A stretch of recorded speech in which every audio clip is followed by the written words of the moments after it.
Hello friends, in this video we will learn the step-by-step process to make the Indian flag. Here is the Indian flag.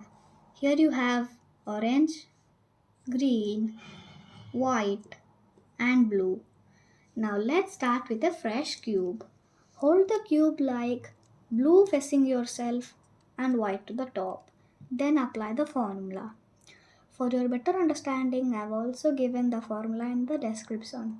The formula is U D2 prime R prime E R E prime L E prime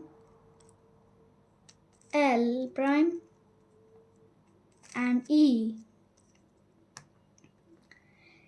Here you have the Indian flag. Here is orange, green, white and blue.